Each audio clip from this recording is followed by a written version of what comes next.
संविधान निर्माता बाबा साहेब अम्बेडकर एक ऐसे शख्स थे जिनको कभी भुलाया नहीं जा सकता।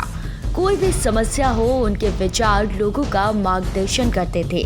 उन्होंने दलित समाज के उत्थान के लिए अतुल्य योगदान दिया। जब भी कभी कोई अपने हक के लिए लड़ाई लड़ता है तो बाबा साहेब अम्बेडकर के विचारों की चर्चाएं शुरू हो जाती हैं।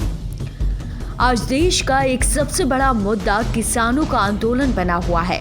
किसान आंदोलन को लेकर किसान सड़कों पर उतर आए। कपकपाती हुई सर्दी और कोरोना के जारी कहर के बीच बीते करीब एक महीने से हजारों की संख्या में किसान दिल्ली के बॉर्डर पर जमा हुए हैं। केंद्र की नरेंद्र मोदी सरकार नए कृषि कानून लेकर आई है, जिसको लेकर ये पूरा विवाद हो रहा है। नए कृषि कानून को लेकर किसानों को कुछ डर और चिंताएं हैं, जिसकी वजह से वो इसे सरकार से वापस लेने की मांग भी कर रहे हैं। किसान देश के अन्नदाता हैं और उनका हर कोई काफी सम्मान करता है। जो किसान इस भीषण ठंड में दिल्ली के बॉर्डर पर करीबन 26 दिनों से डटे हुए हैं, उससे परेशानी पूरे देश को हो रही है। उनकी ये हालत किसी से भी देखी नहीं जा रही। जब किसानों की इस परेशानी का देश सामना कर रहा है तो एक बार फिर से बाबा साहेब अम्बेडकर की याद लोगों को आ रही है।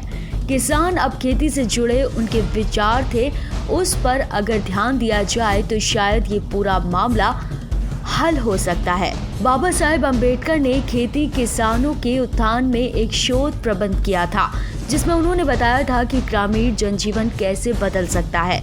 जिसमें उन्होंने कहा था कि इससे छोटे किसान, उनकी समस्याएं, उनके उपचार से ही इसमें बदलाव आ सकता है।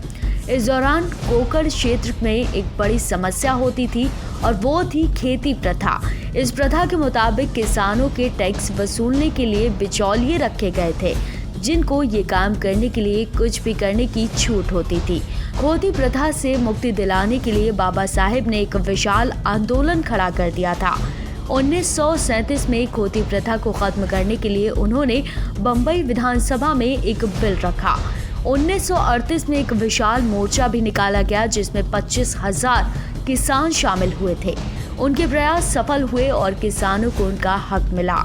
बाबा साहेब अम्बेडकर का दृष्टिकोण था कि खेती को एक उद्योग की तरह देखा जाए और फिर ये एक राष्ट्रीय आय का स्रोत भी बनेगा। बाबा साहेब ये चाहते थे कि क्योंकि हमारे देश को कृषि प्रधान के तौर पर देखा जाता है, तो यहाँ खेती राष्ट्रीय आय का मुख्य स्रोत बने। बाबा साहेब ये भी मानते थे कि अगर किसानों को सक्षम बना दिया जाए तो ग्रामीण जनजीवन में बदलाव आएगा और राष्ट्र का भी विकास होगा। बाबा साहेब खेती का राष्ट्रीयकरण चाहते थे, जिससे ना कोई जमींदार रहे, ना पट्टेदार रहे और ना ही भूमिहीन। वो चाहते थे कि हमें राष्ट्रीयकरण कर सामूहिक खेती को अपना लेना चाहिए। उनका मानना था कि सरकार द्वारा अधिग्रहण की गई भूमि को मानक आकार में बांटकर उसे गांव के निवासियों के बीच पट्टे के तौर पर वितरित कर देना चाहिए, क्योंकि गांव में भूमिहीन किसान और भूमि वाले ही किसान होते हैं। छोटे किसानों की जमीन को इकट्ठा करके सामूहिक खेती पर काम किया जाए। भूमि का बंटवारा जाति धर्म के आधार पर बिना भेदभाव के हो, जिससे कि देश में ना ही कोई जमींदार हो और ना ही कोई भूमिहीन हो। सामूहिक खेती में कोई भी फसल ली जाए, उसकी सिंचाई की व्यवस्था कैसे हो, उत्पादन की क्षमता कैसी हो, स्टोरेज की सुविधा क्या हो, कृषि उत्पादन की बिक्री कैसे हो और फसलों का दाम कैसे तय हो, इसके लिए कानून बनाया जाए। आज देश के किसान सड़कों पर खड़े हैं। सरकार और किसानों के बीच बातचीत के लिए मामला अब तक सुलझ नहीं पाया। किसानों को अपनी चिंताएं हैं, जबकि सरकार का ये तर्क जो कि वो ये कानून लेकर आए वो किसानों के हित में है। ऐसे में यही सवाल उठता है कि आखिर ये पूरा मसला कैसे सुलझेगा। इन हालातों में अगर बाबा साहेब अम्बेडकर के इन विचारों पर गौर करें तो शायद ये पूरा मामला सुलझ सकता है। तो फिलहाल के लिए इतना ही। ऐसी और जानकारी के लिए आप करें चैनल को सब्सक्राइब और साथ ही बेल आइकन प्रेस करना ना भूलें, ताकि हर अपडेट आप तक पहुंच पाए।